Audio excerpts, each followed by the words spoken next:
तर पहा आपला प्रश्न पहिला आहे, अधोमुख या शब्दाचा विरुद्धार्थी शब्द ओळखायचा आहे। मित्रांनो हा जो प्रश्न आहे हा प्रश्न आपल्याला 2 वेळा विचारण्यात आलेला आहे आणि समानार्थी विरुद्धार्थी शब्द जे आहेत हे प्रत्येक परीक्षेला कंपल्सरी शब्द असतात, त्यामुळे हा प्रश्न देखील इम्पॉर्टंट प्रश्न आहे। मित्रांनो प्रश्नाचं जर उत्तर आलं तर 3 ते 5 सेकंदामध्ये आपण प्रश्नाचं उत्तर कमेंट करून देत राहा। तर अधोमुख या शब्दाचा विरुद्धार्थी शब्द होतो पहा उन्मुख। पर्याय क्रमांक 3 आपलं या प्रश्नाचं उत्तर होईल।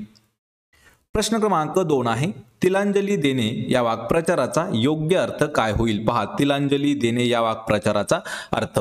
मित्रांनो हा देखील प्रश्न म्हणजे हा देखील वाक्प्रचार आहे हा आपल्याला 3 ते 4 वेळा विचारण्यात आलेला आहे। तर तिलांजली देणे म्हणजे काय? तर हक्क सोडणे। पर्याय क्रमांक 4 आपलं या प्रश्नाचं उत्तर होईल। आणि मित्रांनो जेवढ्या काही आपल्या सरळ सेवा असणार आहेत त्यासाठी वाक्प्रचार, म्हणी, समानार्थी शब्द, विरुद्धार्थी शब्द हे जे मराठी व्याकरण आहे हे कंपल्सरी असतं, त्यामुळे असे जे प्रश्न आहेत हे आपल्याला तोंडपाठ असणं गरजेचं आहे। प्रश्न क्रमांक 3 आहे, राजाला दिवाळी काय कामाची या म्हणीचा अर्थ काय होतो? पहा म्हण काय आहे, राजाला दिवाळी काय कामाची? तर या म्हणीचा अर्थ होतो रोजच्या गोष्टीचे नाविन्य वाटत नाही। पर्याय क्रमांक 2 आपलं या प्रश्नाचं उत्तर होईल। पहा राजाला दिवाळी काय कामाची याचा अर्थ काय होतो? तर राजा जो आहे तो नेहमीच त्याच्या घरी दिवाळीसारखं सेलिब्रेशन असतं, म्हणजे त्याला ती गोष्ट काहीच नवीन वाटत नाही, कारण त्याला ते रोज घडणाऱ्या गोष्टी असतात, म्हणजेच रोजच्या गोष्टीचे नाविन्य वाटत नाही। ऑप्शन क्रमांक 2 आपलं उत्तर होईल। प्रश्न क्रमांक 4 आहे, जल्लीकट्टू हा कोणत्या राज्यातील पारंपरिक खेळ प्रकार आहे? पहा जल्लीकट्टू मित्रांनो यावरती एक मूवी देखील रिलीज झालेला होता, त्याचंही नाव आहे पहा जल्लीकट्टू, आणि तो जल्लीकट्टू मूवी हाच पारंपरिक खेळ जो आहे त्यावर आधारित आहे। तर जल्लीकट्टू हा जो पारंपरिक खेळ आहे हा तामिळनाडू या राज्यामध्ये प्रसिद्ध आहे किंवा त्या राज्याचा पारंपरिक खेळ आहे।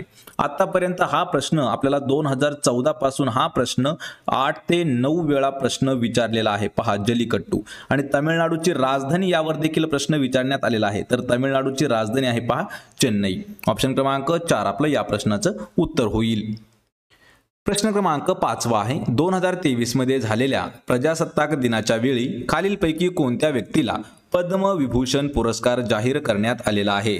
मित्रांनो परीक्षेमध्ये पहा करंट अफेअर्स जे आहे हे थोडंसं महत्त्वाचं असतं। ही प्रश्नपत्रिका 2023 ची आहे, त्यामुळे हा प्रश्न देखील 2023 चा विचारण्यात आलेला आहे। तर प्रजासत्ताक दिन म्हणजेच काय? तर 26 जानेवारी। आपल्याला कधी कधी 26 जानेवारी असं देखील दिलं जाईल। तर प्रजासत्ताक दिन 2023 चा जो होता त्यावेळी पद्मविभूषण पुरस्कार जाहीर करण्यात आले, तर त्यापैकी एक आहेत पहा पर्याय क्रमांक 1 मुलायम सिंग यादव यांना देखील देण्यात आलेला आहे। ऑप्शन क्रमांक 1 आपलं उत्तर होईल। प्रश्न क्रमांक 6 आहे, टोकियो येथे संपन्न झालेल्या 2020 मध्ये ऑलिम्पिक मध्ये भारताला एकूण किती सुवर्ण पदके मिळाली आहेत? पहा या ठिकाणी गोष्ट चालू आहे पहा गोल्ड मेडलची। कधीची आहे ही? 2020 ला जे टोकियो ऑलिम्पिक झालं जे की 2021 मध्ये खेळवण्यात आलं होतं, ते कोणत्या ठिकाणी झालं? टोकियो मधील, लक्षात ठेवा टोकियो म्हणजेच जपान या ठिकाणी ते झालं होतं। कधीचं? 2020 चं। तर त्यामध्ये भारताने एकूण ऑप्शन क्रमांक 3 7 पदकं जे आहेत पहा 7 पदकं हे जिंकलेली होती। त्यापैकी सर्वात पहिलं जे गोल्ड आहे 2020 चं तर ते जिंकलं होतं पहा नीरज चोप्रा यांनी। कोणत्या खेळ प्रकारामध्ये? तर भालाफेक या खेळ प्रकारामध्ये नीरज चोप्रा यांनी पहिलं पदक जिंकलं होतं आणि टोटल 7 पदकं जिंकवण्यात आली होती। पर्याय क्रमांक 3 आपलं या प्रश्नाचं उत्तर होईल।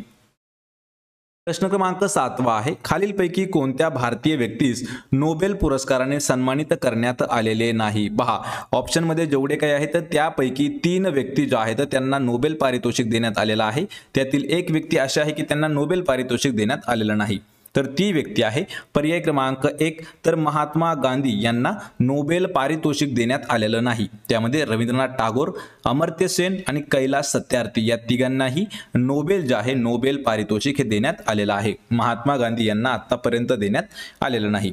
यावर अजून एक आपल्याला प्रश्न विचारला जातो की खालीलपैकी कोणती व्यक्ती आहे की त्यांना भारतरत्न पुरस्कार देण्यात आलेला नाही? तर त्यामध्ये सुद्धा पहा महात्मा गांधी ऑप्शन आपल्याला 100% असतं, तर महात्मा गांधीला यांना भारतरत्न देखील देण्यात आला नाही। पर्याय क्रमांक 1 आपलं या प्रश्नाचं उत्तर होईल। प्रश्न क्रमांक 8 आहे, भारताचे सध्याचे सरन्यायाधीश खालीलपैकी कोण आहेत? पहा सरन्यायाधीश सध्याचे म्हणजे कधीचे? तर 2024 सुरू आहे, आता सध्या चालू आहे पहा जुलै 2023 तर 24। तर त्यामध्ये प्रश्न आपल्याला हा विचारलेला आहे की भारताचे सध्याचे सरन्यायाधीश कोण आहेत? तर सध्याचे सरन्यायाधीश आहेत पहा मित्रांनो न्यायमूर्ती धनंजय चंद्रचूड हे सध्याचे न्यायाधीश आहे, सरन्यायाधीश आहेत। ऑप्शन क्रमांक 4 आपलं उत्तर होईल। प्रश्न क्रमांक 9 आहे, तर पहा BCCI म्हणजेच पहा क्रिकेट नियामक मंडळ आहे भारताचं, तर या संस्थेचे प्रशासन स्वच्छ व पारदर्शक करण्यासाठी सर्वोच्च न्यायालयाने एक समिती नेमली होती, त्या समितीचं नाव काय आहे? मित्रांनो, हा प्रश्न देखील थोडासा इम्पॉर्टंट असणारा प्रश्न आहे। जे BCCI आहे भारताचं क्रिकेट मंडळ जे आहे, तर त्यासाठी एक समिती नेमली होती। त्या समितीचं काम काय होतं की त्यामधील जे काही प्रशासन आहे ते एकदम क्लीन आणि पारदर्शक करावं, त्यासाठी समिती नेमली होती। त्या समितीचं नाव आहे पर्याय क्रमांक 1 तर लोढा समिती। ऑप्शन क्रमांक 1 आपलं या प्रश्नाचं उत्तर होईल।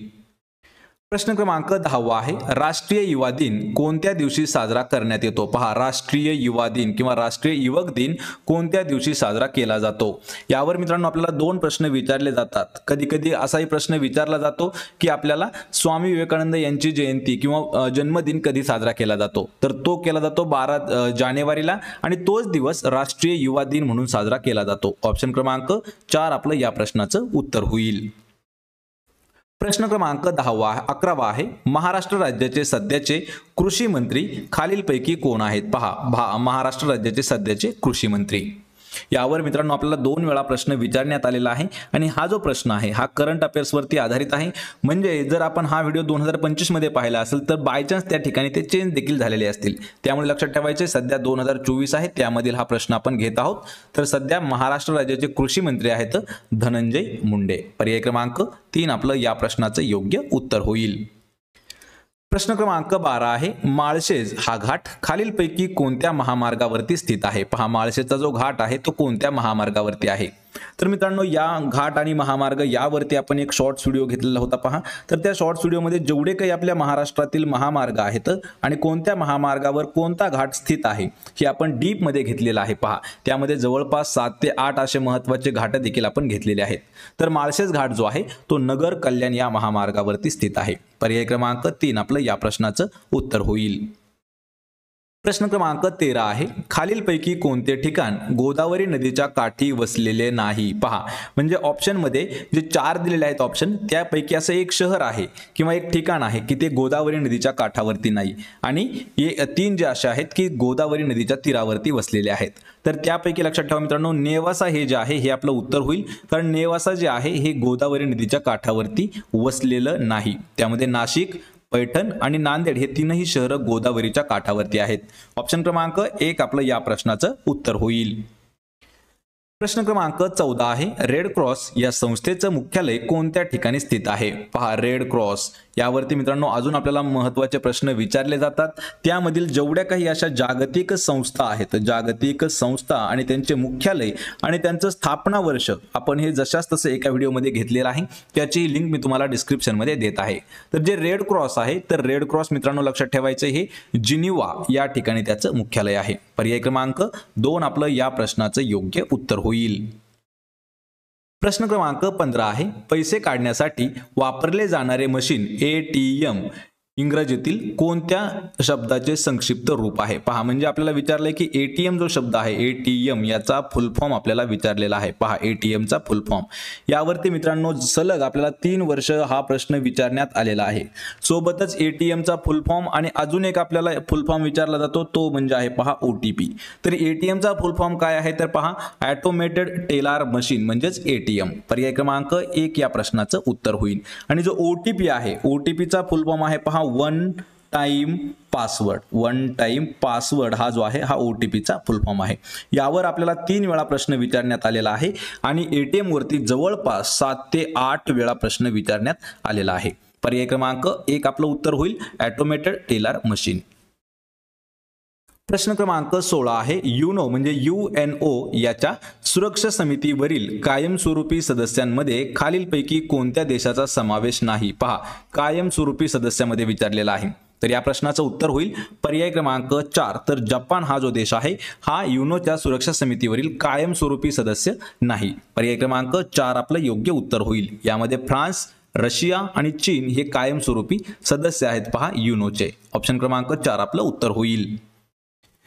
प्रश्न क्रमांक 17 आहे, भारतातील कोणत्या राज्यात सर्वाधिक लांबीचा समुद्र किनारा लाभलेला आहे? पहा, हा देखील प्रश्न महत्त्वाचा आहे. समुद्र किनाऱ्यावरती मित्रांनो आपल्याला महत्त्वाचे 3 प्रश्न हे नेहमी विचारले जातात. त्यापूर्वी या प्रश्नाचं उत्तर पहा. तर गुजरात हे जे राज्य आहे, गुजरात राज्याला सर्वाधिक लांबीचा समुद्र किनारा लाभलेला आहे. तर आपल्याला अजून समुद्र किनाऱ्यावरती महाराष्ट्रात कोणते कोणते 3 प्रश्न विचारले जातात मित्रांनो हे पहा. तर एकूण महाराष्ट्र राज्याला किती किलोमीटरचा समुद्र किनारा आहे? तर लक्षात ठेवा 720 किलोमीटरचा समुद्र किनारा महाराष्ट्राला लाभलेला आहे. यावरती अजून एक प्रश्न विचारला जातो की खालीलपैकी किंवा महाराष्ट्रामध्ये किती जिल्हे असे आहेत की त्यांना समुद्र किनारा आहे? तर महाराष्ट्रामध्ये असे 7 जिल्हे आहेत की त्यांना समुद्र किनारा लागलेला आहे. अजून एक प्रश्न विचारला जातो की महाराष्ट्रात सर्वात जास्त समुद्र किनारा कोणत्या जिल्ह्याला लागून आहे? तर या प्रश्नाचं उत्तर मित्रांनो आपण कमेंट करून द्यायचं आहे, कारण हा देखील प्रश्न महत्त्वाचा आहे. कारण जो शेवटचा प्रश्न आहे म्हणजे प्रश्न कोणता असणार आहे की महाराष्ट्रातील असा कोणता जिल्हा आहे की त्याला सर्वात जास्त समुद्र किनारा आहे? या प्रश्नाचं उत्तर कमेंट करून द्या, कारण तो प्रश्न आपल्याला 4 वेळा विचारण्यात आलेला आहे. प्रश्न क्रमांक 18 आहे, सध्या RBI म्हणजेच रिझर्व्ह बँक ऑफ इंडियाचे गव्हर्नर खालीलपैकी कोण आहेत? पहा, RBI चे सध्याचे गव्हर्नर. हा जो व्हिडिओ आहे हा रेकॉर्ड होत आहे पहा जुलै 2024 मध्ये. तर त्यावेळी रिझर्व्ह बँक ऑफ इंडियाचे गव्हर्नर कोण आहेत? शक्तिकांत दास. पर्याय क्रमांक 4 आपलं या प्रश्नाचं उत्तर होईल. प्रश्न क्रमांक 19 आहे, खालीलपैकी कोणती नदी कृष्णा नदीची उपनदी आहे? पहा, कृष्णा नदीची उपनदी कोणती आहे? तर या प्रश्नाचं योग्य उत्तर होईल पर्याय क्रमांक 4. तर पंचगंगा नदी जी आहे ही कृष्णा या नदीची उपनदी आहे. आणि मित्रांनो, जेवढी काही महाराष्ट्रातील नदी प्रणाली आहे किंवा भारतातील नदी प्रणाली आहे यावरती आपल्याला हमेशा 3 ते 4 मार्क जे असतात त्यावरती आपल्याला प्रश्न विचारले जात असतात. कारण प्रत्येक जिल्ह्यामध्ये प्रत्येक राज्यानुसार प्रत्येक देशानुसार असे महत्त्वाचे प्रश्न विचारले जातात. पर्याय क्रमांक 4 आपलं या प्रश्नाचं उत्तर होईल. प्रश्न क्रमांक 20 आहे, संतोष करंडक हा खालीलपैकी कोणत्या खेळाशी संबंधित आहे? पहा, संतोष करंडक. मित्रांनो, हा प्रश्न किंवा यावरती अजून आपल्याला काही महत्त्वाचे प्रश्न विचारले जातात. म्हणजे खेळ आणि त्या खेळासंबंधितलं असणारं जे करंडक आहे त्यावरती प्रश्न विचारले जातात. तर संतोष करंडक हे जे आहे हे फुटबॉल या खेळाशी संबंधित आहे. पर्याय क्रमांक 1 आपलं उत्तर होईल.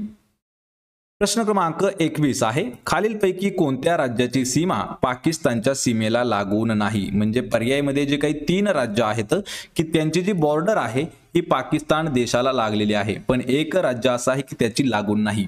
ते राज्य म्हणजे पहा हरियाणा आहे. पर्याय क्रमांक 4 आपलं योग्य उत्तर होईल. यामध्ये पंजाब, राजस्थान आणि गुजरात हे जे 3ही राज्य आहेत या 3ही राज्यांची बॉर्डर पाकिस्तान या देशाला लागून आहे, पण हरियाणाची लागलेली नाही. म्हणजेच पर्याय 4 आपलं उत्तर होईल. प्रश्न क्रमांक 22 आहे, महाराष्ट्र राज्यामध्ये सन 2014 मध्ये तयार करण्यात आलेल्या 36व्या जिल्ह्याचं नाव काय आहे? महाराष्ट्रात एकूण लक्षात ठेवा किती जिल्हे आहेत? 36 जिल्हे आहेत. कधीपासून आहेत? सन 2014 पासून. म्हणजे 2014 पूर्वी महाराष्ट्रात 35 जिल्हे होते आणि 36वा जिल्हा जो आहे तो आहे पर्याय क्रमांक 3 पालघर. पालघर हा जो जिल्हा आहे हा 2014 मध्ये अस्तित्वात आलेला जिल्हा आहे. यावरती मित्रांनो आपल्याला 2 प्रश्न अशा पद्धतीने विचारले जातात. महाराष्ट्रात अलीकडेच नवीन तयार करण्यात आलेल्या जिल्ह्याचं नाव काय आहे? तर तो आहे पहा पालघर जिल्हा. किंवा असाही प्रश्न विचारला जातो की पालघर जिल्हा कोणत्या वर्षी स्थापन करण्यात आला? तर 2014 या वर्षी तो स्थापन करण्यात आला आहे. कोणत्या जिल्ह्यामधून त्याचं विभाजन झालेलं आहे हे आपण कमेंट करून उत्तर द्यायचं आहे. हा देखील प्रश्न आपल्याला विचारण्यात आलेला आहे. प्रश्न क्रमांक 23 आहे, छत्रपती संभाजी महाराजांची समाधी असलेलं वडू हे जे ठिकाण आहे हे पुणे जिल्ह्यातील कोणत्या तालुक्यामध्ये आहे? मित्रांनो, यावरती पहा 3 प्रश्न बॅक टू बॅक कसे तयार होतात. तर छत्रपती संभाजी महाराजांची समाधी कोणत्या ठिकाणी आहे? तर ती आहे वडू या ठिकाणी. जिल्ह्यामध्ये विचारलं तर पुणे या जिल्ह्यामध्ये आहे. तालुका जर विचारलं तर तालुका आहे त्याचा शिरूर. म्हणजेच पर्याय क्रमांक 1 आपलं योग्य उत्तर होईल. शिरूर तालुका, पुणे जिल्हा, ठिकाण आहे वडू. कोणाची समाधी आहे? छत्रपती संभाजी महाराजांची. ऑप्शन क्रमांक 1 आपलं या प्रश्नाचं उत्तर होईल. प्रश्न क्रमांक 24 आहे, पारस हा औष्णिक विद्युत निर्मिती प्रकल्प खालीलपैकी कोणत्या जिल्ह्यामध्ये स्थित आहे? पारस औष्णिक विद्युत निर्मिती प्रकल्प कोणत्या जिल्ह्यामध्ये आहे? मित्रांनो, यावरती आपल्याला 3 वेळा प्रश्न विचारण्यात आलेला आहे. कधी? फक्त आणि फक्त 2023 मध्ये हा 3 वेळा विचारण्यात आलेला आहे. आतापर्यंत या प्रश्नाचा उल्लेख जर आपण पाहायला गेलं 2004 पासून तर 2023 पर्यंत हा प्रश्न आपल्याला जवळपास 38 वेळा विचारण्यात आलेला आहे. पारस हा उष्णिक विद्युत निर्मिती प्रकल्प हा अकोला या जिल्ह्यामध्ये स्थित आहे। पर्याय क्रमांक 3 आपलं या प्रश्नाचं योग्य उत्तर होईल। प्रश्न क्रमांक 25 आहे, महाराष्ट्रातील सर्वाधिक नक्षलग्रस्त जिल्हा खालीलपैकी कोणता जिल्हा आहे? सर्वाधिक नक्षलग्रस्त जिल्हा, आणि तो जो आहे ऑप्शन क्रमांक 2 गडचिरोली हा जिल्हा आहे सर्वाधिक नक्षलवादी ग्रस्त। पर्याय क्रमांक 2 आपलं या प्रश्नाचं उत्तर होईल। तर पहा आपला प्रश्न पहिला आहे, शल्यचिकित्सा ही संज्ञा खालीलपैकी कोणत्या व्यवसायाशी संबंधित आहे किंवा निगडित आहे? प्रश्नाचं जर उत्तर येत असेल तर 3 ते 5 सेकंदामध्ये आपण प्रश्नाचं उत्तर हे कमेंट करून द्यायचं आहे। पहा, शल्य चिकित्सा ही जी संज्ञा आहे किंवा हे जे नाव आहे हे कोणत्या व्यवसायाशी संबंधित आहे?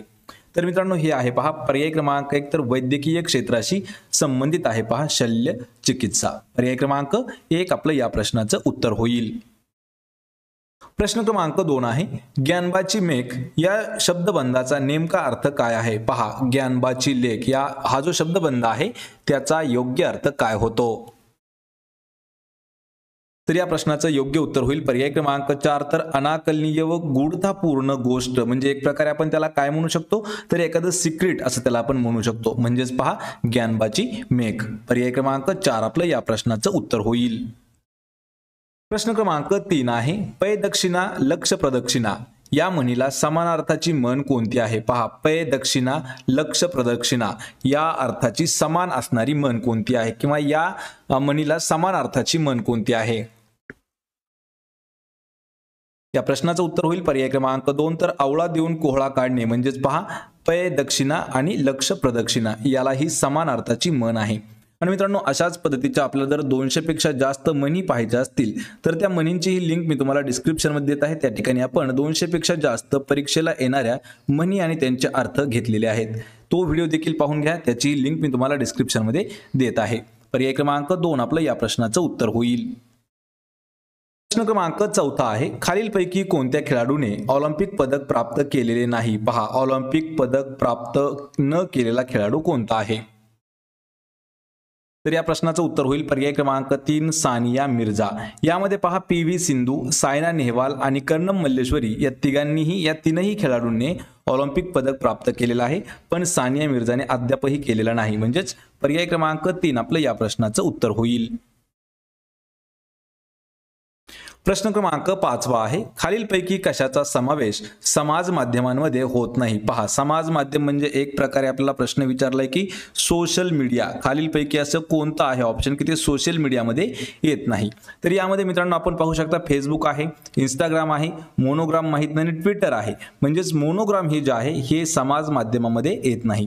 पर्याय क्रमांक 3 आपलं या प्रश्नाचं उत्तर होईल। ट्विटरवरती अजून एक प्रश्न विचारला जातो की सध्याची ट्विटर जे आहे हे कोणाच्या मालकीमध्ये आहे? तर इलॉन मस्क यांच्या मालकीचा आहे सध्या ट्विटर। यावरती ट्विटरलाच अजून एक प्रश्न असा येऊ शकतो की ट्विटरचं नाव बदलून काय ठेवण्यात आलेलं आहे? पहिल्यांदा ट्विटर होतं, आता आहे पहा एक्स। ऑप्शन क्रमांक 3 मोनोग्राम हे जे आहे हे सोशल मीडियामध्ये येत नाही। प्रश्न क्रमांक 6 आहे, गोल्ड कोस्ट या ठिकाणी एप्रिल 2022 मध्ये राष्ट्रकुल क्रीडा स्पर्धा पार पडल्या। बर्मिंगहॅम हे जे ठिकाण आहे हे कोणत्या देशामध्ये आहे? तर या प्रश्नाचं उत्तर होईल पर्याय क्रमांक 3 तर इंग्लंड या देशामध्ये आहे पहा बर्मिंगहॅम। ऑप्शन क्रमांक 3 आपलं या प्रश्नाचं उत्तर होईल। प्रश्न क्रमांक 7 आहे, महात्मा ज्योतिबा फुले यांना हिंदुस्थानचा बुकर टी वॉशिंग्टन म्हणून कोणी संबोधले आहे? मित्रांनो, हा प्रश्न आतापर्यंत आपल्याला 3 ते 4 वेळा विचारण्यात आलेला आहे पहा 2023च्या भरतीमध्ये। कारण हा प्रश्न आपल्याला नागपूर भरतीमध्ये सुद्धा विचारण्यात आलेला होता आणि हाच प्रश्न 2018च्या भरतीमध्ये आपल्याला 16 वेळा विचारण्यात आलेला होता। हिंदुस्थानचा बुकर टी वॉशिंग्टन म्हणून कोणाला ओळखलं जातं? तर ते ओळखलं जातं पहा महात्मा ज्योतिबा फुले यांना। पण त्यांना असं कोणी संबोधलं होतं असा हा प्रश्न आहे। तर त्यांना सयाजीराव गायकवाड महाराज जे आहेत यांनी संबोधलं होतं पहा हिंदुस्थानचा बुकर टी वॉशिंग्टन। पर्याय क्रमांक 2 आपलं या प्रश्नाचं योग्य उत्तर होईल। प्रश्न क्रमांक 8 आहे, जागतिक चिमणी दिवस कोणत्या दिवशी साजरा करण्यात येतो? जागतिक चिमणी दिवस दिनविशेष वरती महत्त्वाचा हा प्रश्न आहे मित्रांनो। आणि दिनविशेष जे आहेत जागतिक आणि राष्ट्रीय हे आपल्याला नेहमीच विचारले जातात, त्यामुळे आपल्याला सर्व जे काही वर्षभराचे जागतिक आणि वर्षभराचे राष्ट्रीय दिनविशेष आहेत या दोघांच्याही लिंक आणि PDF मी तुम्हाला डिस्क्रिप्शन मध्ये देत आहे। तर जागतिक चिमणी दिवस हा जो आहे हा ऑप्शन क्रमांक 1 20 मार्च या दिवशी साजरा केला जातो. ऑप्शन क्रमांक 1 आपलं उत्तर होईल. प्रश्न क्रमांक 9 आहे आवाजाची तीव्रता मोजण्याचे एकक खालीलपैकी कोणते आहे? पहा, एकक म्हणजे या प्रकारे लक्षात ठेवा युनिट, आवाज मोजण्याचं युनिट कोणतं आहे किंवा आवाजाची तीव्रता मोजण्याचं एकक कोणतं आहे? तर ते मोजलं जातं पहा आवाज डेसिबल मध्ये. पर्याय क्रमांक 4 आपलं या प्रश्नाचं उत्तर होईल. प्रश्न क्रमांक 10 आहे खालीलपैकी कोणता दिवस पोलीस स्मृती दिन म्हणून भारतामध्ये पाळला जातो? पोलीस स्मृती दिन, पहा पोलीस स्मृती दिन म्हणून कोणता दिवस हा जो आहे हा भारतामध्ये आपल्या पाळला जातो? मित्रांनो, हा प्रश्न आपल्याला येणं गरजेचं आहे कारण पोलीस डिपार्टमेंटवरती सर्वात महत्त्वाचा हा प्रश्न आहे. तर पोलीस स्मृती दिन हा जो आहे हा 21 ऑक्टोबर या दिवशी पाळला जातो. पर्याय क्रमांक 2 आपलं या प्रश्नाचं योग्य उत्तर होईल. प्रश्न क्रमांक 11 आहे एलपीजी, पहा एलपीजी गॅसचे प्रमुख 2 घटक कोणते आहेत? म्हणजे एलपीजी जो गॅस आहे हा प्रमुख कोणत्या 2 घटकापासून बनतो आणि ते घटक कोणकोणते आहेत? तर यामध्ये कोणते घटक वापरले जाते? प्रोपेन आणि ब्युटेन. पहा, प्रोपेन आणि ब्युटेन यांचं घटक जे आहेत हे 2 महत्त्वाचे घटक असतात की ज्यापासून आपल्याला एलपीजी गॅस मिळतो. मित्रांनो, हा प्रश्न आपल्याला पहा आरोग्य भरतीमध्ये सुद्धा विचारण्यात आला होता. हाच प्रश्न आपल्याला म्हाडा भरतीमध्ये सुद्धा विचारण्यात आलेला आहे. हाच प्रश्न आपल्याला पोलीस भरतीमध्ये सुद्धा विचारण्यात आलेला आहे. हाच प्रश्न आपल्याला वनरक्षक भरतीमध्ये सुद्धा विचारण्यात आला होता. हा प्रश्न आपल्याला तलाठी भरतीमध्ये सुद्धा विचारण्यात आला होता. म्हणजे हा जो प्रश्न आहे मित्रांनो हा सर्वात महत्त्वाचा प्रश्न आहे आणि फक्त सरळ सेवाच नाही तर हा प्रश्न आपल्याला याच्यामध्ये सुद्धा एसएससी जीडी मध्ये सुद्धा एक वेळा विचारण्यात आलेला आहे. पर्याय क्रमांक 2 आपलं या प्रश्नाचं उत्तर होईल. प्रश्न क्रमांक 12 आहे खालीलपैकी कोणत्या मराठी साहित्यिकास ज्ञानपीठ पुरस्कार मिळालेला नाही? पहा, म्हणजे ऑप्शन मध्ये जे 4 दिले आहेत त्यापैकी 3 लोकांना मिळालेला आहे, पण असा चौथा कोणता आहे की त्यांना ज्ञानपीठ पुरस्कार देण्यात आला नाही? तर ते आहेत पहा लक्ष्मीकांत देशमुख. पर्याय क्रमांक 2 आपलं या प्रश्नाचं योग्य उत्तर होईल. तर लक्ष्मीकांत देशमुख यांना ज्ञानपीठ पुरस्कार मिळालेला नाही. मिळाला आहे कोणाकोणाला? भालचंद्र नेमाडे यांना, विष्णू वामन शिरवाडकर यांना आणि गोवी करंदीकर यांना तिघांनाही ज्ञानपीठ पुरस्कार देण्यात आलेला आहे, पण लक्ष्मीकांत देशमुख यांना मिळालेला नाही. म्हणजेच पर्याय क्रमांक 2 आपलं उत्तर होईल. प्रश्न क्रमांक 13 आहे राज्यसभेचे सभासद होण्यासाठी वयोमर्यादा कमीत कमी किती वर्ष असणे गरजेचं आहे? पहा, कशाचं? राज्यसभा याचं सभासद व्हायचं असेल तर कमीत कमी वयाची किती वर्ष आवश्यक पूर्ण असणं गरजेचं आहे?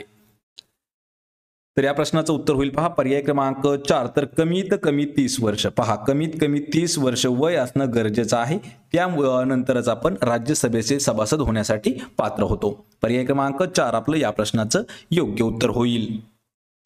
प्रश्न क्रमांक 14 आहे खालीलपैकी हिंदी महासागरातील प्रवाळ बेटाचं उदाहरण म्हणून कोणते बेट सांगता येईल? पहा, प्रवाळ बेटाचं कशामधील? हिंदी महासागरामधील प्रवाळ बेटाचं उदाहरण कोणतं आहे? तर हे जे आहे यालाच मालदीव असं म्हटलं जातं. पर्याय क्रमांक 3 आपलं या प्रश्नाचं योग्य उत्तर होईल. मित्रांनो, हा प्रश्न आपल्याला 2018 मध्ये विचारण्यात आला होता. पहा, जवळपास 4 वेळा. 2019 ला म्हणजे 2021 ला विचारण्यात आला होता पहा 2 वेळा, आणि हा प्रश्न आपल्याला 2023 ला सुद्धा विचारण्यात आला होता पहा 1 वेळा. म्हणजे हा प्रश्न थोडासा इम्पॉर्टंट प्रश्न आहे. मालदीव आपलं उत्तर होईल. प्रश्न क्रमांक 15 आहे गेटवे ऑफ इंडिया हे भारताचे प्रवेशद्वार म्हणून कोणत्या वर्षी बांधण्यात आले आहे? पहा, गेटवे ऑफ इंडिया. मित्रांनो, हा प्रश्न महत्त्वाचा आहे. पहा, गेटवे ऑफ इंडिया हे जे आहे भारताचं प्रवेशद्वार म्हटलं जातं, तर हे कोणत्या वर्षी बांधण्यात आलं? तर या प्रश्नाचं उत्तर होईल पर्याय क्रमांक 2 तर 1911 या वर्षी बांधण्यात आलं पहा गेटवे ऑफ इंडिया. पर्याय क्रमांक 2 आपलं या प्रश्नाचं योग्य उत्तर होईल. प्रश्न क्रमांक 16 आहे तथागत भगवान गौतम बुद्ध यांचा जन्म कोणत्या ठिकाणी झाला होता? पहा, तथागत गौतम बुद्ध यांचा जन्म आपल्याला विचारला आहे की कोणत्या ठिकाणी झालेला आहे? तर गौतम बुद्धांचा जन्म जो आहे हा पर्याय क्रमांक 2 तर लुंबिनी या ठिकाणी झालेला आहे. मित्रांनो, यावरती आपल्याला एसएससी जीडी मध्ये सुद्धा 2 वेळा प्रश्न विचारण्यात आलेला आहे. म्हणजे हा देखील प्रश्न महत्त्वाचा आहे. जो काही आपल्या महाराष्ट्रामध्ये सुद्धा टीसीएस आणि आयबीपीएस पॅटर्न येत आहे त्यामध्ये हे अशाच पद्धतीचे काही प्रश्न आपल्याला विचारले जातात. पर्याय 2 आपलं या प्रश्नाचं योग्य उत्तर होईल. प्रश्न क्रमांक 17 आहे, जालियनवाला बाग हत्याकांडाच्या निषेधार्थ सर ही पदवी कोणी परत केली होती? पहा, जालियनवाला बाग हत्याकांड झाला, कधी झाला? 1919 साली. तर त्या हत्याकांडाचा निषेध करण्यासाठी खालीलपैकी असं कोणतं व्यक्तिमत्व आहे की त्यांनी इंग्रजांनी त्यांना सर नावाची पदवी दिली होती, पण त्यांनी त्या हत्याकांडाचा निषेध करण्यासाठी ती पदवी परत केली होती? तर या प्रश्नाचं उत्तर होईल पर्याय क्रमांक 4. तर रवींद्रनाथ टागोर यांनी सर नावाची ही जी पदवी आहे त्यांना इंग्रजांनी दिलेली ती निषेधात वापस केली होती, म्हणजेच परत केली होती. पर्याय क्रमांक 4 आपलं या प्रश्नाचं योग्य उत्तर होईल. प्रश्न क्रमांक 18 आहे, महाराष्ट्र राज्याच्या विधानसभा सदस्यांची संख्या किती आहे? पहा, महाराष्ट्र राज्याची विधानसभा सदस्य संख्या किती आहे? मित्रांनो, यावरती आपल्याला नेहमीच प्रश्न विचारले जाऊ शकतात, त्यामुळे हा जो प्रश्न आहे हा प्रश्न महत्त्वाचा आहे. राजनैतिक प्रश्न आहे, पण हा प्रश्न आपल्याला माहीत असणं गरजेचं आहे. तर महाराष्ट्र राज्याची विधानसभा सदस्य संख्या जी आहे ती आहे पहा 288. पर्याय क्रमांक 2 आपलं या प्रश्नाचं योग्य उत्तर होईल. प्रश्न क्रमांक 19 आहे, भारतीय संविधान कोणत्या दिवशी स्वीकारण्यात आलेला आहे? पहा, भारतीय संविधानाचा स्वीकार, लक्षात ठेवा, स्वीकार आणि अंमलबजावणी यामध्ये फरक आहे मित्रांनो, लक्षात ठेवा. भारताचं संविधान कधी स्वीकारण्यात आलं?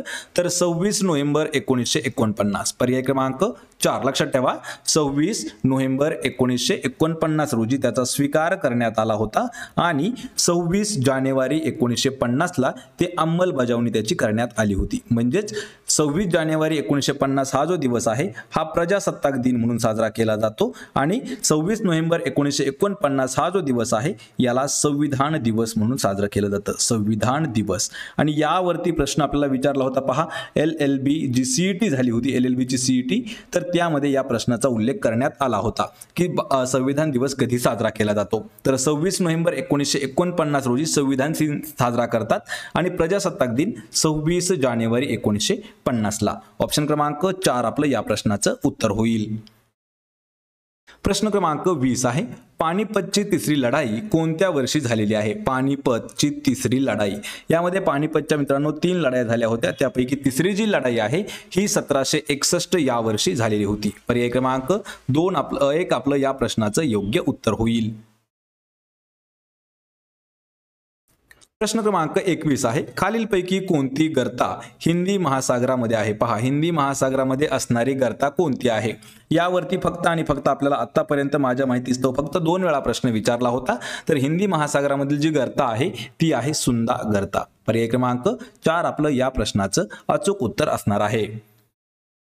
प्रश्न क्रमांक 22 आहे, भारतातील क्षेत्रफळाच्या दृष्टीने सर्वात मोठे राज्य कोणते आहे? पहा, या ठिकाणी आपल्याला 3 प्रश्न विचारले जातात सर्वात मोठे राज्यावरती. तर या ठिकाणी क्षेत्रफळ आहे, तसेच पहा लोकसंख्या असतं. तर या ठिकाणी लक्षात ठेवायचं काय विचारलं आपल्याला? क्षेत्रफळाच्या दृष्टीने भारतातील सर्वात मोठं राज्य जे आहे ते पर्याय क्रमांक 1 राजस्थान हे जे आहे हे क्षेत्रफळाच्या दृष्टीने सर्वात मोठं राज्य आहे. कोणतं आहे? राजस्थान. लोकसंख्येच्या बाबतीमध्ये जे आहे ते उत्तर प्रदेश हे सर्वात मोठं राज्य आहे. पर्याय क्रमांक 1 राजस्थान आपलं या प्रश्नाचं उत्तर होईल. प्रश्न क्रमांक 23 आहे, महात्मा गांधीजींच्या प्रेरणेने स्थापन करण्यात आलेल्या राष्ट्रभाषा प्रचार समितीचे मुख्यालय कोणत्या ठिकाणी स्थित आहे? पहा, राष्ट्रभाषा प्रचार समिती याचं मुख्यालय कोणत्या ठिकाणी आहे, पण ते कोणाद्वारे स्थापन करण्यात आलं होतं, कोणाच्या प्रेरणेने? तर महात्मा गांधीजींच्या. तर पर्याय क्रमांक 3 आपलं योग्य उत्तर होईल. तर वर्ध्यामध्ये आहे पहा राष्ट्रभाषा प्रचार समितीचं मुख्यालय. पर्याय 3 आपलं योग्य उत्तर होईल. प्रश्न क्रमांक 24 आहे, महाराष्ट्रात चित्रनगरी हे चित्रपट निर्मितीचे केंद्र कोणत्या ठिकाणी उभारण्यात आलेलं आहे? यावरती मित्रांनो आपल्याला 3 वेळा प्रश्न विचारण्यात आलेला आहे, लक्षात ठेवायचंय. 2 वेळा हा प्रश्न आपल्याला कोल्हापूर भरतीसाठी विचारण्यात आलेला प्रश्न आहे आणि या प्रश्नाचं उत्तर देखील आहे पहा कोल्हापूर. पर्याय क्रमांक 3 आपलं योग्य उत्तर होईल. तर कोल्हापूरमध्ये चित्रनगरी हे चित्रपट निर्मितीचं केंद्र उभारण्यात आलं आहे. ऑप्शन क्रमांक 3 आपलं उत्तर होईल. प्रश्न क्रमांक 25 आहे, त्रिमूर्ती व इतर बौद्ध लेण्यांमुळे जगप्रसिद्ध असलेले घारापुरी कोणत्या जिल्ह्यामध्ये स्थित आहे? यावर मित्रांनो लक्षात ठेवा जवळपास 16 वेळा हा प्रश्न विचारण्यात आलेला आहे. म्हणजे हा प्रश्न एकदम इम्पॉर्टंट असा प्रश्न आहे. त्रिमूर्ती व इतर जे काही बौद्ध लेण्या आहेत त्यांच्यामुळे जगामध्ये प्रसिद्ध असलेलं जे घारापुरी ठिकाण आहे हे कोणत्या जिल्ह्यामध्ये येतं? तर ते येतं पहा पर्याय क्रमांक 4 तर रायगड. कोणत्या? रायगड या जिल्ह्यामध्ये येतं पहा घारापुरी लेण्या. पर्याय क्रमांक 4 आपलं या प्रश्नाचं योग्य उत्तर होईल.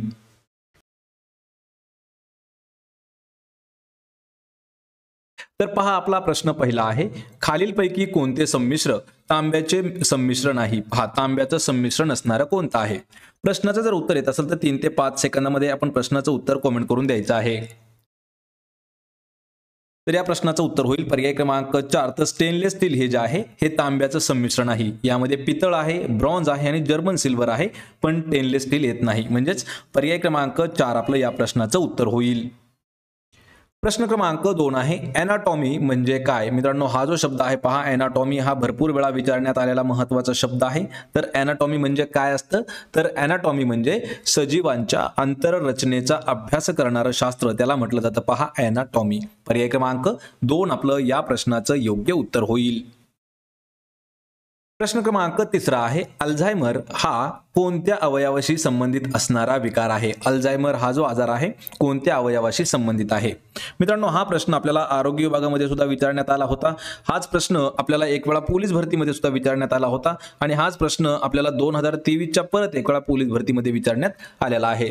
तर अल्झायमर हा जो आहे हा मेंदूशी संबंधित असणारा आजार आहे. पर्याय क्रमांक 3 आपलं या प्रश्नाचं योग्य उत्तर होईल. प्रश्न क्रमांक 4 आहे, मानवी शरीरातील सर्वात मोठी ग्रंथी कोणती आहे?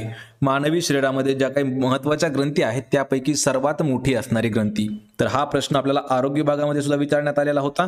हा प्रश्न आपल्याला पोलीस भरती आणि शिक्षक भरतीला सुद्धा एक वेळा विचारण्यात आलेला होता. तर पहा मानवी शरीरातील सर्वात मोठी ग्रंथी तिला म्हटलं जातं यकृत. ऑप्शन क्रमांक 2 आपलं या प्रश्नाचं योग्य उत्तर होईल. प्रश्न क्रमांक 5 आहे, वसंतराव नाईक समितीने डॅश या घटकास पंचायत राज व्यवस्थेमध्ये अधिक प्राधान्य दिलं आहे. पहा वसंतराव नाईक समिती कशाशी संबंधित होती असा देखील आपल्याला प्रश्न विचारण्यात आलेला आहे. तर यांनी पंचायत राज व्यवस्थेमध्ये सर्वाधिक जास्त जे महत्त्व आहे किंवा प्राधान्य आहे तर ते जिल्हा परिषदला दिलेलं होतं. पर्याय क्रमांक 3 आपलं या प्रश्नाचं योग्य उत्तर होईल. प्रश्न क्रमांक 6 आहे, भारतीय राज्यघटनेच्या 8व्या परिशिष्टानुसार कोणती भाषा भारतीय भाषा नाही? पहा भारतीय भाषा ज्या काही 8वं परिशिष्ट आहे त्यामध्ये भाषा नमूद केलेल्या आहेत तर त्यापैकी कोणती भाषा ऑप्शन मध्ये अशी आहे की ती भारतीय भाषा नाही असं म्हटलं जातं. तर यामध्ये पहा मित्रांनो इंग्रजी भाषा जी आहे ही भारताची भाषा नाही. यामध्ये बंगाली आहे, काश्मीरी आहे आणि उर्दू आहे, ह्या 3 भाषा भारतीय भाषा आहेत पण इंग्रजी भाषा येत नाही. म्हणजेच पर्याय क्रमांक 1 आपलं या प्रश्नाचं उत्तर होईल. प्रश्न क्रमांक 7 आहे, अहिल्यादेवी योजनेचे खालीलपैकी मूळ उद्दिष्ट काय आहे? अहिल्याबाई योजना ही जी आहे ही एक महत्त्वाची योजना आहे आणि या योजनेवरती सरकार चांगल्या पद्धतीने काम देखील करत आहे. तर या योजनेचं मुख्य काम काय आहे किंवा मुख्य उद्दिष्ट काय आहे? तर पर्याय क्रमांक 4 5वी ते 10वीच्या मुलींना बाहेरगावी शाळेत जाताना बस प्रवास जो आहे हा पूर्णपणे मोफत दिला जातो. ही जी आहे ही आहे पहा अहिल्यादेवी योजना. त्यामध्ये शैक्षणिक जे काही मुली आहेत त्यांच्यासाठी ही महत्त्वाची आहे. 5वी ते 10वीच्या मुली ज्या असणार आहेत एका गावावरून दुसऱ्या गावी शाळेत जातात तर त्यांना बसची सुविधा ही मोफत आहे. पर्याय क्रमांक 4 आपलं उत्तर होईल. प्रश्न क्रमांक 8 आहे, मुंबई प्रांतामध्ये देवदासी प्रथेविरुद्ध कोणी परिषद भरवली होती? देवदासी प्रथा या विरुद्ध कोणी परिषद भरवली होती मुंबई प्रांतामध्ये? तर या प्रश्नाचं उत्तर होईल पर्याय क्रमांक 3 धोंडो केशव कर्वे यांनी देवदासी प्रथेविरुद्ध मुंबई या ठिकाणी किंवा मुंबई प्रांतामध्ये परिषद भरवलेली होती. ऑप्शन क्रमांक 3 आपलं या प्रश्नाचं उत्तर होईल. प्रश्न क्रमांक 9 आहे, भाववाढीच्या म्हणजेच तेजीच्या काळामध्ये खालीलपैकी कोणते राजकोषीय धोरण वापरले जाते? कशाच्या? भाववाढीच्या काळामध्ये. किंवा कधी कधी आपल्याला भाववाढ शब्द दिला जात नाही, तेजीच्या काळामध्ये असा दिला जातो. तर त्या ठिकाणी मित्रांनो सार्वजनिक कर्जामध्ये वाढ करण्यात येते. पर्याय क्रमांक 3 आपलं या प्रश्नाचं उत्तर होईल. पहा सार्वजनिक कर्जामध्ये वाढ केली जाते आणि हे जे धोरण आहे हे तेजीच्या काळामध्ये वापरण्यात येतं. ऑप्शन क्रमांक 3 आपलं उत्तर होईल. प्रश्न क्रमांक 10 आहे, करडी क्रांती खालीलपैकी कोणत्या क्षेत्राशी निगडित आहे? मित्रांनो जेवढ्या काही महत्त्वाच्या क्रांती झालेल्या आहेत त्या क्रांती आणि संबंधित असणारं पीक किंवा उत्पादन यावर आपण एक व्हिडिओ घेतलेला आहे, त्याची लिंक मी तुम्हाला डिस्क्रिप्शनमध्ये देत आहे. तर करडी क्रांती जी आहे ही करडी क्रांती खत उत्पादनाशी संबंधित येते. पर्याय क्रमांक 2 आपलं या प्रश्नाचं योग्य उत्तर होईल. प्रश्न क्रमांक 11 आहे, खालीलपैकी कोणती महिला न्यूयॉर्कमधील पहिल्या महिला न्यायाधीश ठरलेल्या आहेत? मराठी न्यायाधीश. लक्षात ठेवा मराठी हा शब्द या ठिकाणी इम्पॉर्टंट असणारा शब्द आहे. तर खालीलपैकी अशी कोणती महिला आहे की जी न्यूयॉर्कमध्ये पहिली महिला मराठी न्यायाधीश ठरलेली आहे? तर त्या आहेत मित्रांनो पर्याय क्रमांक 1 दीपा आंबेकर. ऑप्शन क्रमांक 1 आपलं या प्रश्नाचं उत्तर होईल. प्रश्न क्रमांक 12 आहे सन 2023चा 69वा राष्ट्रीय चित्रपट पुरस्कार सोहळ्यामध्ये सर्वोत्कृष्ट मराठी चित्रपटाचा मान कोणत्या चित्रपटास मिळालेला आहे? पहा कितवा 2023ला जो झाला तो कितवा होता? 69वा होता. तर 69व्या राष्ट्रीय चित्रपट पुरस्कार सोहळा झाला त्यामध्ये सर्वोत्कृष्ट मराठी चित्रपटाचा मान कोणत्या चित्रपटाला मिळाला? तर या प्रश्नाचं उत्तर होईल पर्याय क्रमांक 4 एकदा काय झालं. हा चित्रपट सर्वोत्कृष्ट चित्रपट ठरला होता मराठी चित्रपट. पर्याय क्रमांक 4 आपलं उत्तर होईल. प्रश्न क्रमांक 13 आहे रस्त्याच्या देखभालीकरिता केंद्र सरकारने ऑगस्ट 2020 रोजी कोणते मोबाईल ॲप सुरू केलेले आहे? पहा या ठिकाणी मोबाईल ॲपवरती आपल्याला हा प्रश्न विचारण्यात आलेला आहे. कधी केला आहे? ऑगस्ट 2020 मध्ये. कशासाठी? तर रस्त्याची देखभाल करण्याकरिता. कोणी केला आहे? तर केंद्र सरकारने. तर ते मोबाईल ॲप आहे पहा हरितपाथ या नावाचं. पर्याय क्रमांक 1 आपलं या प्रश्नाचं योग्य उत्तर होईल. प्रश्न क्रमांक 14 आहे मालगुडी डेज या पुस्तकाचे लेखक खालीलपैकी कोण आहेत? पहा मालगुडी डेजचे लेखक मित्रांनो हे एक प्रसिद्ध पुस्तक आहे आणि यावरती एक सिरीज सुद्धा सुरू होती पहा मालगुडी डेज नावानी. तर याचे लेखक कोण आहेत? तर R.K. नारायण हे त्याचे लेखक आहेत. आणि अशाच पद्धतीचे जे काही महत्त्वाचे पुस्तकं असतात आणि त्यांची जी काही लेखक असतात तर त्यावरही आपल्याला नेहमी प्रश्न विचारले जातात. त्यासाठी आपण 200 पुस्तकं आणि त्यांची लेखक एका व्हिडिओमध्ये घेतलेले आहेत. त्याची लिंक मी तुम्हाला डिस्क्रिप्शन मध्ये देत आहे. ऑप्शन क्रमांक 2 आपलं या प्रश्नाचं उत्तर होईल. प्रश्न क्रमांक 15 आहे उज्ज्वला योजना खालीलपैकी कशाशी निगडित आहे? उज्ज्वला योजना कशाशी संबंधित आहे? तर लक्षात ठेवायचे उज्ज्वला योजना जी आहे ही महिला व मुलींचे लक्षात ठेवा महिला व मुलींचे आरोग्य सुधारणे या बाबतीमध्ये संबंधित आहे उज्ज्वला योजना. पर्याय क्रमांक 2 आपलं या प्रश्नाचं योग्य उत्तर होईल. मित्रांनो हा प्रश्न आपल्याला पोलीस भरतीमध्ये विचारण्यात आलेला आहे पहा त्यामुळे हा प्रश्न थोडासा इम्पॉर्टंट आहे. प्रश्न क्रमांक 16 आहे परीक्षेला जाणाऱ्या किंवा परीक्षेला बसणाऱ्या विद्यार्थ्यांसाठी असलेले एक्झाम वॉरियर्स या पुस्तकाचे लेखक खालीलपैकी कोण आहेत? एक्झाम वॉरियर लक्षात ठेवा हा प्रश्न महत्त्वाचा आहे. एक्झाम वॉरियर यावरती प्रश्न आपल्याला विचारला होता. जी तलाठी भरती झाली 2023 मध्ये 2023 ची तलाठी भरती सोबत वनरक्षक भरती झाली 2023 मध्ये या दोन्ही परीक्षेमध्ये हा प्रश्न विचारण्यात आला होता. एक्झाम वॉरियर्स या पुस्तकाचे लेखक कोण आहेत? तर या प्रश्नाचं उत्तर होईल पर्याय क्रमांक 3 नरेंद्र मोदी. PM नरेंद्र मोदी हे जे आहेत यांचं पुस्तक आहे एक्झाम वॉरियर. ऑप्शन क्रमांक 3 आपलं या प्रश्नाचं योग्य उत्तर होईल. प्रश्न क्रमांक 17 आहे खालीलपैकी कोणती महिला नौदलातील पहिली महिला वैमानिक ठरलेली आहे? वैमानिकचा शब्द लक्षात ठेवा. वैमानिक म्हणजे काय? तर पायलट. लक्षात ठेवा हा प्रश्न इम्पॉर्टंट आहे कारण या ठिकाणी शुद्ध मराठी शब्द आहे. काही काही लोकांना अजूनही कन्फ्यूज होतं वैमानिक म्हणजे पायलट. तर खालीलपैकी कोणती महिला कशातील नौदलातील पहिली महिला वैमानिक ठरली आहे? तर ती आहे पहा शुभांगी स्वरूप. ऑप्शन क्रमांक 2 आपलं या प्रश्नाचं योग्य उत्तर होईल. प्रश्न क्रमांक 18 आहे संयोग या शब्दाचा विरुद्धार्थी शब्द कोणता होईल? संयोग या शब्दाचा विरुद्धार्थी शब्द. तर संयोगला विरुद्धार्थी शब्द येतो पहा वियोग. पर्याय क्रमांक 4 आपलं या प्रश्नाचं उत्तर होईल. आणि मित्रांनो अशाच पद्धतीचे आपल्याला समानार्थी 200 शब्द आणि विरुद्धार्थी 200 शब्द जर पाहायचे असतील तर त्यांच्याही व्हिडिओच्या लिंक मी तुम्हाला डिस्क्रिप्शन मध्ये देत आहे. ते देखील व्हिडिओ पाहून घ्या म्हणजे आपल्याला परीक्षेत विचारलेले महत्त्वाचे शब्द त्या ठिकाणी पाहायला मिळतील. प्रश्न क्रमांक 19 आहे भारताची पहिली क्लोन लक्षात ठेवा क्लोन देशी गीर गाईचं नाव काय आहे? यावर प्रश्न विचारला जातो की जगामध्ये सर्वात पहिल्यांदा क्लोन काय केलं होतं? तर एक मेंढी केली होती पहा मेंढी जी आहे ती क्लोन केली होती. या तिचं नाव होतं पहा डॉली. पण या ठिकाणी काय प्रश्न विचारला आहे की भारतातील पहिली क्लोन केलेली जी देशी गीर गाय आहे त्या गायीचं नाव आपल्याला विचारलं आहे. तर ती गाय आहे पहा मित्रांनो गंगा या नावाची. पर्याय क्रमांक 1 आपलं या प्रश्नाचं योग्य उत्तर होईल. प्रश्न क्रमांक 20 आहे रुद्रांश पाटील हा खेळाडू खालीलपैकी कोणत्या खेळाशी संबंधित खेळाडू आहे? पहा रुद्राक्ष पाटील हा जो खेळाडू आहे कोणत्या खेळाशी निगडित असणारा खेळाडू आहे? तर या प्रश्नाचं योग्य उत्तर होईल पहा पर्याय क्रमांक 3 तर एअर रायफल शूटिंग खेळाशी संबंधित आहे पहा रुद्राक्ष पाटील. पर्याय क्रमांक 3 आपलं या प्रश्नाचं उत्तर होईल. प्रश्न क्रमांक 21 आहे श्रवण बेळगोळ हे तीर्थस्थान कोणत्या पर्वतामध्ये स्थित आहे? श्रवण बेळगोळ हे तीर्थस्थान जे आहे हे कोणत्या पर्वतामध्ये आहे? या प्रश्नाचं अचूक उत्तर येईल पहा पर्याय क्रमांक 3. तर विंध्यगिरी जे पर्वत आहे, कोणतं पर्वत आहे पहा, विंध्यगिरी पर्वत. तर या पर्वतामध्ये स्थित आहे श्रवणबेळगोळ. ऑप्शन क्रमांक 3 आपलं या प्रश्नाचं करेक्ट उत्तर होईल. प्रश्न क्रमांक 22 आहे, भारताची सुपरमॉम म्हणून ओळखली जाणारी महिला बॉक्सिंग खेळाडू कोण आहे? या ठिकाणी मित्रांनो हा प्रश्न जवळपास आपल्याला 8 ते 10 वेळा विचारण्यात आलेला आहे, त्यामुळे हा प्रश्न जो आहे हा थोडासा इम्पॉर्टंट असणारा प्रश्न आहे. कधी कधी फक्त आपल्याला प्रश्न विचारला जातो की भारताची सुपरमॉम म्हणून कोणाला ओळखलं जातं.